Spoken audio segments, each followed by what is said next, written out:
नमस्कार, आप देख रहे हैं दूरदर्शन किसान। खेती और किसानी से जुड़ी नवीनतम जानकारियों के साथ इस खास कार्यक्रम में आप सभी का स्वागत है। मैं हूं अदिति शर्मा। आइए बताते हैं क्या है नया आज के कार्यक्रम में। Fertilizers and Chemicals Travancore Limited द्वारा आयातित MOP फर्टिलाइजर्स की 27,500 मीट्रिक टन की तीसरी खेप तूतीकोरिन बंदरगाह पहुंची। देश में कोविड के सक्रिय मामलों में लगातार गिरावट का रुझान। जल शक्ति मंत्रालय ने केंद्र शासित प्रदेश लद्दाख द्वारा जल गुणवत्ता परीक्षण पर फोकस के साथ जल जीवन मिशन के क्रियान्वयन की प्रगति का आकलन किया। नए कानून से होगी किसानों की आमदनी में बढ़ोतरी। Fertilizers and Chemicals Travancore Limited द्वारा आयात किए गए म्यूरेट ऑफ पोटैश उर्वरक की 27,500 मीट्रिक टन की तीसरी खेप तमिलनाडु के तूतीकोरिन बंदरगाह पर सोमवार को पहुंच गई। आइए देखते हैं इसी पर आधारित एक खास रिपोर्ट। Fertilizers and Chemicals Travancore Limited यानी FACT द्वारा आयात किए गए म्यूरेट ऑफ पोटाश यानी MOP उर्वरक की 27,500 मीट्रिक टन की तीसरी खेप तमिलनाडु के तूतीकोरिन बंदरगाह पर सोमवार को पहुंच गई। माल को जहाज से उतारने और बोरियों में भरने का काम किया जा रहा है। इस खेप के साथ ही FACT इस साल अब तक 82,000 metric ton muriate of potash का आयात कर चुकी है। म्यूरेट ऑफ पोटाश FACT के प्रमुख उत्पाद फैक्टम फोस यानी NP 20-20-013 के साथ दक्षिण भारत में किसानों का एक पसंदीदा उर्वरक है। कंपनी इस साल MOP की 2 और खेप मंगाने की योजना बना रही है। इससे पहले कंपनी खरीफ सीजन के दौरान किसानों की मांग को पूरा करने के लिए MOP की 2 और NPK 16-16-16 की एक खेप आयात कर चुकी है। FACT देश में बड़े पैमाने पर उर्वरक बनाने वाली कंपनियों में से एक है। कंपनी ने इस वर्ष भी उर्वरकों के उत्पादन और विपणन के मामले में अच्छा प्रदर्शन किया है। भारत दुनिया के उन देशों में शामिल है जहां प्रति 10 लाख आबादी पर कोविड संक्रमण और इससे होने वाली मौत के मामले सबसे कम है, जबकि जांच की दर काफी ऊंची है। आइए देखते हैं इसी पर आधारित एक खास रिपोर्ट। राज्यों और केंद्र शासित प्रदेशों के साथ साथ केंद्र सरकार के समन्वित प्रयासों से भारत में प्रति 10 लाख आबादी पर कोविड संक्रमण और इससे होने वाली मौत की दर लगातार निचले स्तर पर बनी हुई है, जबकि इसका वैश्विक आंकड़ा प्रति 10 लाख पर 5,552 है। भारत में प्रति 10 लाख आबादी पर ये संख्या 5,790 है। अमेरिका, ब्राजील, फ्रांस, ब्रिटेन, रूस और दक्षिण अफ्रीका में ये संख्या बहुत ज्यादा है। भारत में प्रति 10 लाख लोगों में कोविड से औसतन 87 लोगों की मौत होती है, जबकि दुनिया में प्रति 10 लाख लोगों में औसतन 148 लोग कोविड से मरते हैं। पिछले कई महीनों से कोविड प्रबंधन के लिए अपनाई गई सक्षम नीतियों और स्वास्थ्य सेवाओं के लिए किए गए समन्वित प्रयासों के परिणाम उत्साहजनक रहे हैं। कोविड संक्रमण का पता लगाने के लिए की गई जांच के मामले में भारत शीर्ष देशों में एक है। पिछले 24 घंटों के दौरान देश में 10,66,786 लोगों की कोविड जांच की गई। इसके साथ ही देश में अब तक 10 करोड़ 5 लाख यानी 10 करोड़ 54,87,680 लोगों की कोविड जांच हो चुकी है। व्यापक स्तर पर की जा रही जांच की वजह से संक्रमण का शुरू में ही पता लगाने में मदद मिल रही है, जिससे रोगियों का समय पर उपचार किया जा रहा है। इससे संक्रमण से ठीक होने वालों की संख्या तेजी से बढ़ रही है और मरने वालों की संख्या काफी घट गई है। कोविड से होने वाली मृत्यु दर देश में इस समय महज 1.50% है। देश में कोविड के सक्रिय मामलों में लगातार गिरावट का रुझान है। इस समय देश में कोविड संक्रमण के कुल 6,10,803 मामलों में से सक्रिय मामले महज 7.64% हैं। संक्रमण से ठीक होने वालों की संख्या 72,59,509 है। पिछले 24 घंटों में कोविड से 508 लोगों की मौत हुई है। इनमें से 79% मामले 10 राज्यों और केंद्र शासित प्रदेशों से हैं। महाराष्ट्र में इस दौरान सबसे ज्यादा 115 लोगों की मौत हुई है। राज्यों साथ ही केंद्र शासित प्रदेशों में जल जीवन मिशन के क्रियान्वयन की प्रगति की मध्यावधि समीक्षा के क्रम में वीडियो कॉन्फ्रेंसिंग के जरिए केंद्र शासित प्रदेश लद्दाख में इस मिशन की स्थिति की समीक्षा की गई। आइए देखते हैं इसी पर आधारित ये खास रिपोर्ट। राज्यों व केंद्र शासित प्रदेशों में जल जीवन मिशन के कार्यान्वयन की प्रगति की मध्यावधि समीक्षा के क्रम में वीडियो कॉन्फ्रेंसिंग के जरिए केंद्र शासित प्रदेश लद्दाख में इस मिशन की स्थिति की समीक्षा की गई। जल शक्ति मंत्रालय केंद्र सरकार के प्रमुख कार्यक्रम जल जीवन मिशन के तहत ग्रामीण घरों में सभी तक नल कनेक्शन की पहुंच के लक्ष्य की प्राप्ति के लिए राज्यों और केंद्र शासित प्रदेशों की प्रगति का आकलन कर रहा है। जल जीवन मिशन का उद्देश्य 2024 तक देश के प्रत्येक ग्रामीण घर में पेयजल उपलब्ध कराना है। लद्दाख में 191 ग्राम पंचायत, 288 गांव, 1421 बस्तियों में लगभग 44,082 ग्रामीण परिवार रहते हैं। राज्य ने 2021-22 तक यहाँ के ग्रामीण इलाकों में 100% तक नल जल कनेक्शन पहुँचाने की योजना बनाई है। इसे प्राप्त करने के लिए केंद्र शासित प्रदेश को अपने मौजूदा जल आपूर्ति बुनियादी ढांचे का प्रयोग करना होगा। लद्दाख के 254 गांवों में पाइप द्वारा जल आपूर्ति प्रणाली मौजूद है। इस केंद्र शासित प्रदेश का प्रशासन बचे हुए घरों तक नल कनेक्शन पहुंचाने के लिए मौजूदा पाइप जल आपूर्ति प्रणाली में सुधार का काम कर रहा है। साल 2020-21 में लद्दाख को जल जीवन मिशन के कार्यान्वयन हेतु 352 करोड़ 9 लाख रुपए आवंटित किए गए हैं। समुद्र तल से 3000 से 3500 मीटर की ऊंचाई पर स्थित लद्दाख के ठंडे रेगिस्तान में वार्षिक वर्षा औसत से कम 50 मिलीमीटर होती है। उच्च हिमालय के इस शुष्क क्षेत्र में पर्यटकों की आवाजाही और जलवायु परिवर्तन की वजह से पेयजल के लिए सतत प्रणाली की स्थापना और रखरखाव पर तत्काल कार्रवाई करने की आवश्यकता है। जल जीवन मिशन हर घर जल की अवधारणा के साथ इस मामले को समग्र रूप से संबोधित करने का अनूठा अवसर प्रदान करता है ताकि लोगों के जीवन में सुधार आए। इसी के साथ कार्यक्रम में वक्त हो चला है एक छोटे से ब्रेक का। जल्द ही हाजिर होंगे, आप बने रहिए दूरदर्शन किसान पर।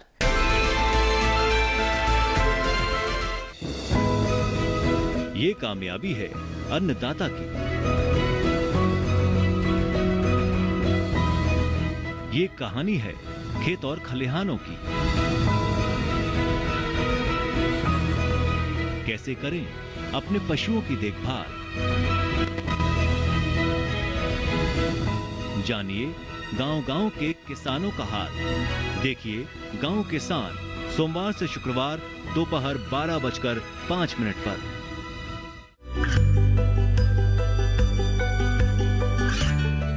गांवों और पिछड़े क्षेत्रों में सरकारी योजनाओं की जानकारी पहुंचा। देश में कौशल और क्षमता विकास कर ग्रामीणों को सामाजिक बदलाव और विकास से जोड़ने की दूरदर्शन किसान की पहल चौपाल चर्चा देखें सोमवार से शुक्रवार सुबह 9 बजे।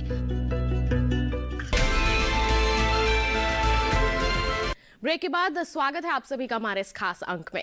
देश में हो रहे कृषि सुधार समग्र विकास का आधार बनेंगे 3 नए कानून। कृषि उपज व्यापार और वाणिज्य अधिनियम 2020, कृषक कीमत आश्वासन और कृषि सेवा पर करार अधिनियम 2020 और आवश्यक वस्तु अधिनियम 2020। आइए जानते हैं इसके बारे में विस्तार से।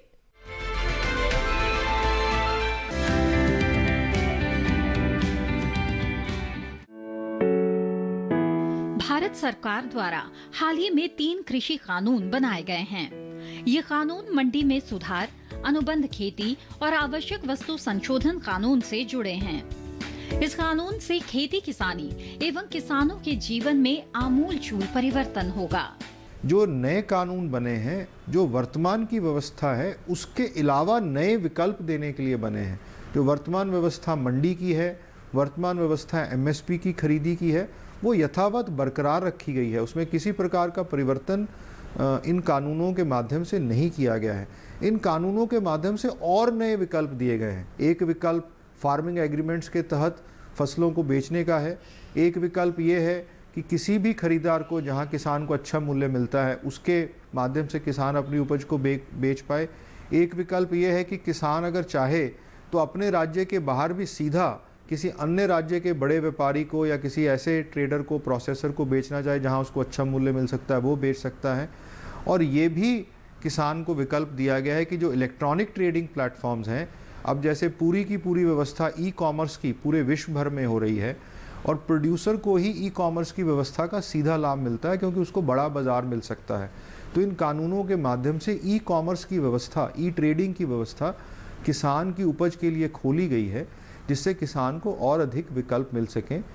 अब किसान अपने उत्पाद को किसी भी राज्य में मंडी के अंदर या बाहर कहीं भी बेच सकता है। जो नया अधिनियम बना है फार्मिंग एग्रीमेंट्स के लिए, उसमें 3-4 बड़े प्रमुख प्रावधान किए गए हैं। पहला तो ये कि गाइडलाइंस में लिखा गया है कि जो ये एग्रीमेंट्स होंगे वो किसान की स्थानीय भाषा में होंगे। अगर पंजाब का किसान है तो पंजाबी में होगा, अगर तमिलनाडु का किसान है तो तमिल में होगा, अगर आंध्र प्रदेश का किसान है तो तेलुगु में होगा, ताकि स्थानीय भाषा का एग्रीमेंट हो जिसको किसान अच्छे से समझ सके और समझ के ही उसको एग्रीमेंट को साइन कर सके। एग्रीमेंट लिखित होना चाहिए ताकि लिखित एग्रीमेंट को एनफोर्स कर सकें और किसान अपने हकों के लिए अपने मांग ले सके और उसके हकों की सुरक्षा हो सके। फिर इस एग्रीमेंट में अगर राज्य सरकारें चाहती हैं तो ई रजिस्ट्रेशन की सुविधा बना सकती हैं। वो किसान भी उस ई रजिस्ट्रेशन की सुविधा में अपने एग्रीमेंट को अपलोड कर सकता है और जो खरीदार स्पॉन्सर है वो भी इन एग्रीमेंट्स को उन ई रजिस्ट्रेशन की सुविधा में अपलोड कर सकता है। इसमें कोई ज़्यादा कानूनी प्रक्रिया नहीं है। 100 रुपये के स्टैम्प पेपर पे किसान एग्रीमेंट बनवा सकता है कंपनी से। उसकी सभी जो शर्तें हैं उसको समझाइश देने की और उसको पूरी तरह समझाने की प्रक्रिया जो उस एक्ट के अंतर्गत गाइडलाइंस बनाई गई हैं उसमें दी गई है। अब आइए देखते हैं पद्मश्री से सम्मानित किसान की सफलता की गाथा।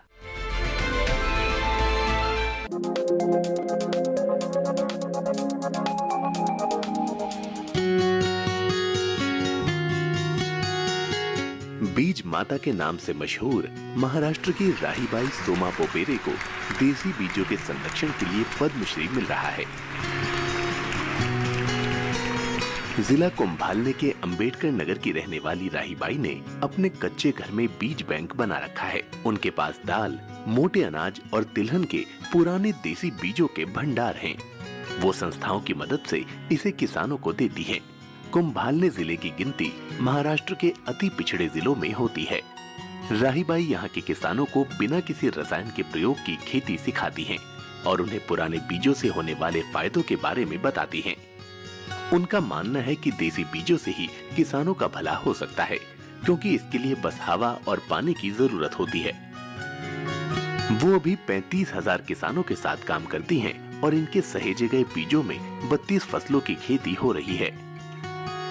समाचार एजेंसी पीटीआई से बातचीत में उन्होंने बताया कि 20 साल पहले जब उन्होंने पुराने बीजों को सहेजना शुरू किया था, तब उनके घर वाले उनके ऊपर हंस रहे थे, लेकिन उन्होंने घर में मना कर दिया था कि बाजारों में मिलने वाले हाइब्रिड बीज से वो खेती नहीं करेंगे और न ही उस फसल को खाएंगे।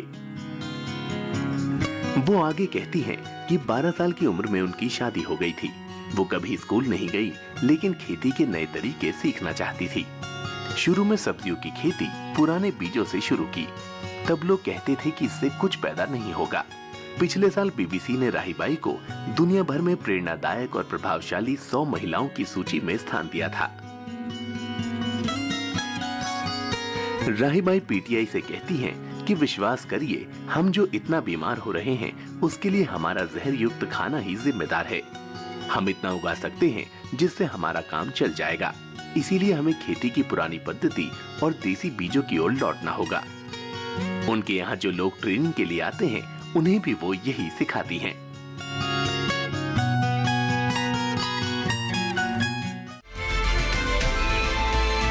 रबी सीजन के दौरान सरसों महत्वपूर्ण तिलहनी फसल है।